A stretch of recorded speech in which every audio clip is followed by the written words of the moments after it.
Chapter number 2 के जो important long question और शॉर्ट क्वेश्चन की लिस्ट है उसमें हमारे पास शॉर्ट क्वेश्चन में can the magnitude of the vector b negative, बताइए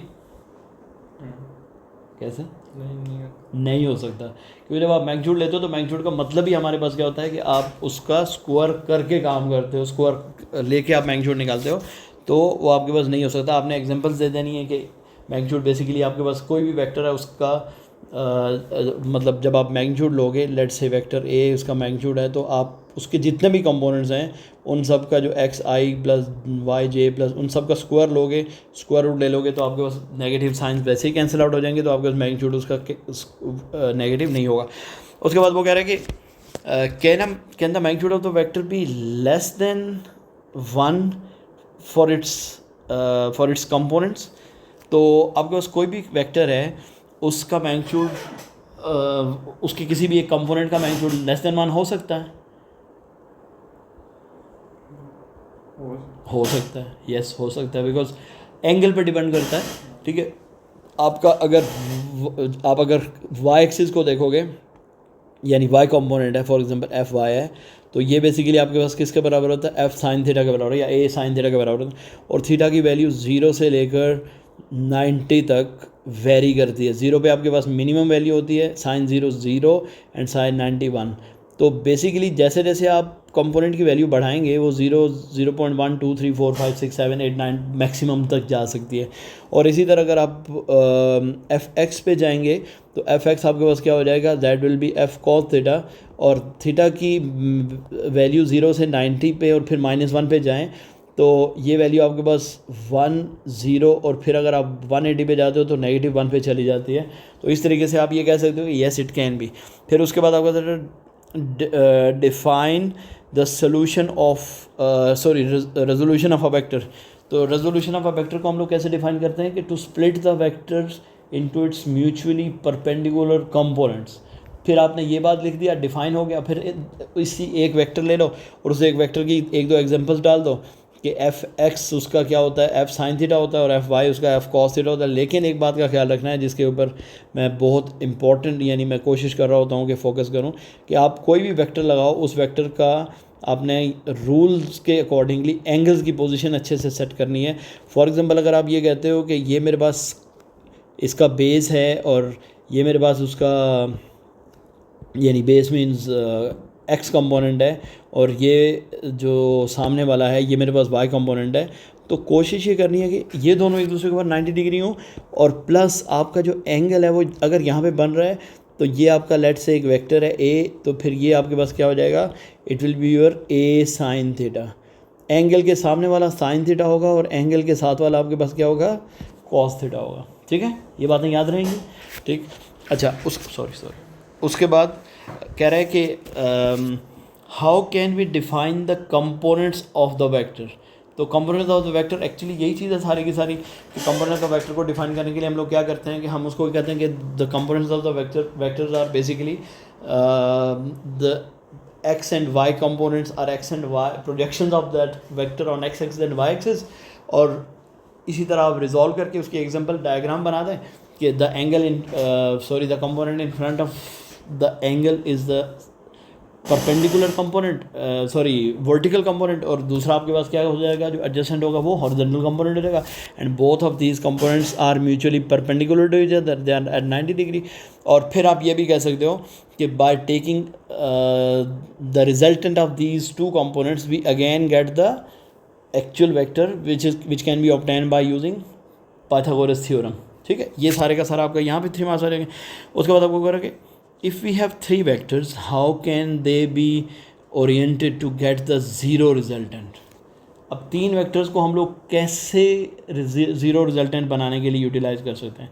अगर हम उन सबको ऐसे हेड टू टेल के साथ कनेक्ट करें कि they are going back to the origin, मतलब मैं इसको यहाँ पे ड्रॉ करके दिखा देता हूँ आपको।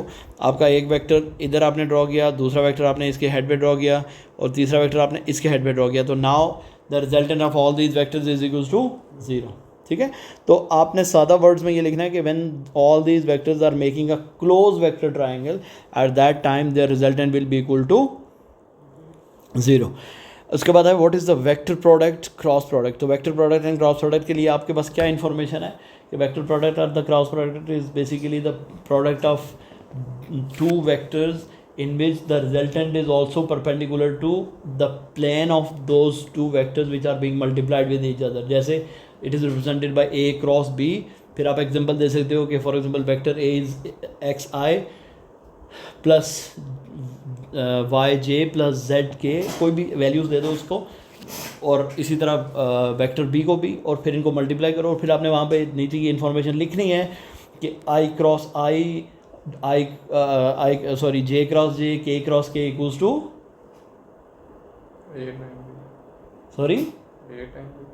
ना i क्रॉस i 0, मतलब पैरेलल वेक्टर्स हैं।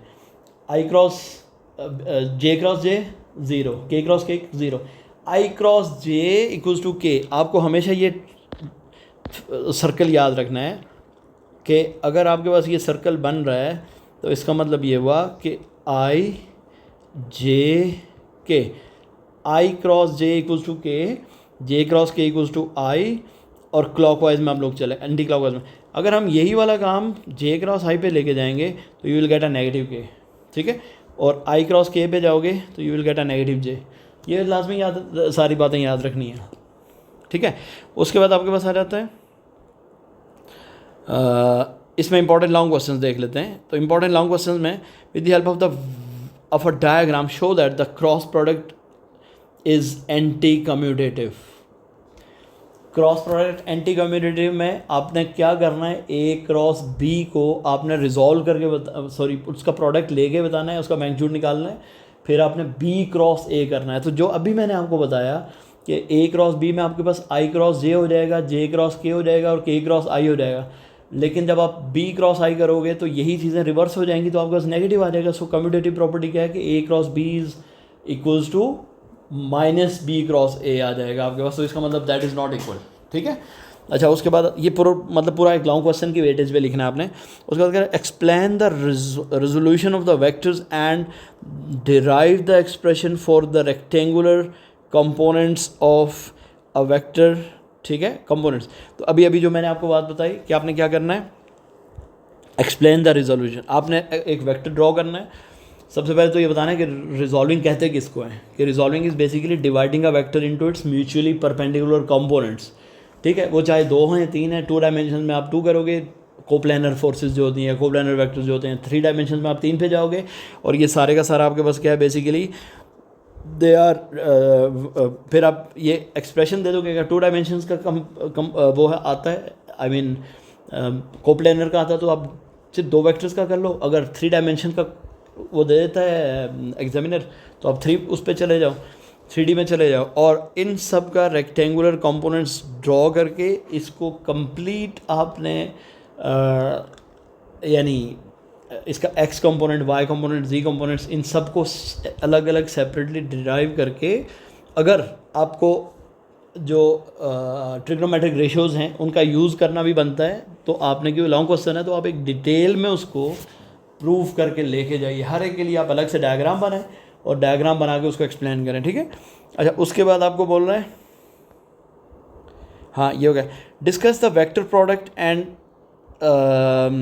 It's properties. तो वेक्टर प्रोडक्ट अभी हम लोग ऊपर डिटेल में डिस्कस कर चुके हैं कि नॉन कम्यूटेटिव होता है। उसके अलावा आपके पास 4-5 प्रॉपर्टीज़ और इसकी हैं, वो सारी की सारी आपने जहन में रखनी है। उन सारी प्रॉपर्टीज़ को आपने डाल के एक लॉन्ग क्वेश्चन बना के लिखना है वहाँ पे, ठीक है। क्लियर है? इसमें वेक्टर्स वाले में कोई प्रॉब्लम तो नहीं है, ठीक है। अब हम लोग जाएंगे